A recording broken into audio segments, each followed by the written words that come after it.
सांसारिक भोगों को बाहर से भी भोगा जा सकता है और मन से भी। बाहर से भोग भोगना और मन से उनके चिंतन का रस या सुख लेना, दोनों में कोई फर्क नहीं है।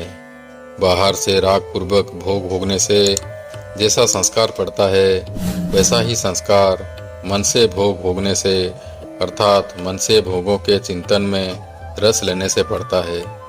भोगों की याद आने पर उसकी याद से रस लेते हैं तो कई वर्ष बीतने पर भी वह भोग ज्यों का त्यों ताज़ा बना रहता है। अतः भोगों के चिंतन से भी एक नया भोग बनता है। इतना ही नहीं, मन से भोगों के चिंतन का सुख लेने से विशेष हानि होती है। कारण कि लोग लिहाज से व्यवहार में गड़बड़ी आने के भय से मनुष्य बाहर से तो भोगों को त्याग कर सकता है, पर मन से भोग भोगने में बाहर से कोई बाधा नहीं आती। अतः मन से भोग भोगने का विशेष अवसर मिलता है। इसलिए मन से भोग भोगना साधक के लिए बहुत नुकसान करने वाली बात है। वास्तव में मन से भोगों का त्याग ही वास्तविक त्याग है। जय श्री कृष्ण दोस्तों, मैं सूरज आप सभी व्यूअर्स को मेरे YouTube channel Science of Souls में स्वागत करता हूं। आज के वीडियो में हम जानेंगे कि श्री भगवान किस प्रकार के मनुष्य को मिथ्याचारी कहते हैं। श्री भगवान में इसके संबंध में भगवद गीता के अध्याय 3 के 6 श्लोक में आलोचना की है। तो चलिए दोस्तों, हम लोग इस श्लोक के भावार्थ को समझते हैं। सबसे पहले हम लोग श्लोक को पठन करते हैं। कर्मेन्द्रियाणि संयम्य ज आस्ते मनसा स्मरन् इंद्रियार्थ विमूढ़ात्मा मिथ्याचारः स उच्यते।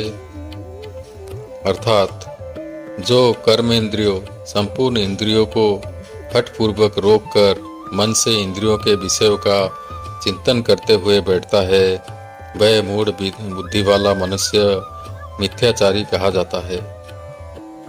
व्याख्या। यहाँ कर्मेंद्रियाणि पद का अभिप्राय 5 कर्मेंद्रिय बाघ, हस्त, पाद, उपस्थ और गुदा से ही नहीं है, प्रत्युत इनके साथ 5 ज्ञानेंद्रिय श्रोत्र, त्वचा, नेत्र, रसना और घ्राण से भी है। क्योंकि ज्ञान इंद्रियों के बिना केवल कर्म इंद्रिय से कर्म नहीं हो सकता। इसके सिवाय केवल हाथ पैर आदि कर्म इंद्रियों को रोकने से तथा आँख कान आदि ज्ञान इंद्रियों को ना रोकने से पूरा मिथ्याचार भी सिद्ध नहीं होता। गीता में कर्म इंद्रियों के अंतर्गत ही ज्ञानेंद्रिया मानी गई हैं। इसीलिए गीता में कर्मेंद्रिय शब्द तो आता है, पर ज्ञानेंद्रिय शब्द कहीं नहीं आता। 5वें अध्याय के 8वें 9वें श्लोक में देखना, सुनना, स्पर्श करना आदि ज्ञानेंद्रियों की क्रियाओं को भी कर्म इंद्रियों की क्रियाओं के साथ सम्मिलित किया गया है, जिससे सिद्ध होता है कि गीता ज्ञान इंद्रियों को भी कर्म इंद्रियां मानती है। गीता मन की क्रियाओं को भी कर्म मानती है। तात्पर्य यह है कि मात्र प्रकृति क्रियाशील होने से प्रकृति का कार्य मात्र क्रियाशील है। यद्यपि संयम्य पद का अर्थ होता है इंद्रियों को अच्छी तरह से नियमन अर्थात उन्हें बस में करना, तथापि यहाँ इस पद का अर्थ इंद्रियों को बस में करना ना होकर उन्हें हठपूर्वक बाहर से रोकना ही है। कारण कि इंद्रियों के बस में होने पर उससे मिथ्याचार कहना नहीं बनता। मूढ़ बुद्धि वाला मनुष्य बाहर से तो इंद्रियों की क्रियाओं को हठपूर्वक रोक देता है, पर मन से उन इंद्रियों के विषयों का चिंतन करता है और ऐसी स्थिति को क्रिया रहित मान लेता है। इसीलिए वह मिथ्याचारी अर्थात मिथ्या आचरण करने वाला कहा जाता है।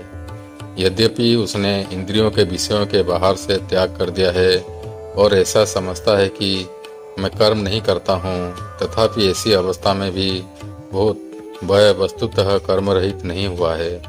कारण कि बाहर से क्रिया रहित दिखने पर भी अहमता, ममता और कामना के कारण राग पूर्वक विषय चिंतन के रूप में विषय भोग रूप कर्म तो हो ही रहा है। सांसारिक भोगों को बाहर से भी भोगा जा सकता है और मन से भी। बाहर से राग पूर्वक भोगों को भोगने से अंतःकरण में भोगों के जैसे संस्कार पड़ते हैं, वैसे ही संस्कार मन से भोगों को भोगने से अर्थात राग पूर्वक भोगों को चिंतन करने से भी पड़ता है। बाहर से भोगों का त्याग तो मनुष्य विचार से, लोक लिहाज से और व्यवहार में गड़बड़ी आने के भय से भी कर सकता है, पर मन से भोग भोगने में बाहर से कोई बाधा नहीं आती। अतः वह मन से भोगों को भोगता रहता है और मिथ्या अभिमान करता है कि मैं भोगों का त्यागी हूँ। मन से भोग भोगने से विशेष हानि होती है, क्योंकि इसके सेवन का विशेष अवसर मिलता है। अतः साधक को चाहिए कि जैसे वह बाहर के भोगों से अपने आप को बचाता है, उनका त्याग करता है, ऐसे ही मन से भोगों के चिंतन का भी विशेष सावधानी से त्याग करे। अर्जुन भी कर्मों का स्वरूप से त्याग करना चाहते हैं और भगवान से पूछते हैं कि आप मुझे घोर कर्म में क्यों लगाते हैं। इसके उत्तर में यहाँ भगवान कहते हैं कि जो मनुष्य अहंता, ममता, आसक्ति, कामना आदि रखते हुए केवल बाहर से कर्मों को त्याग करके अपनों को क्रियारहित मानता है, उसका आचरण मिथ्या है।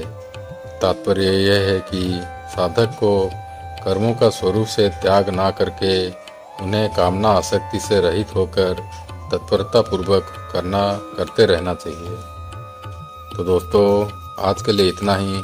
वीडियो अच्छा लगे तो लाइक, कमेंट और सब्सक्राइब कर दीजिए। जय श्री कृष्ण।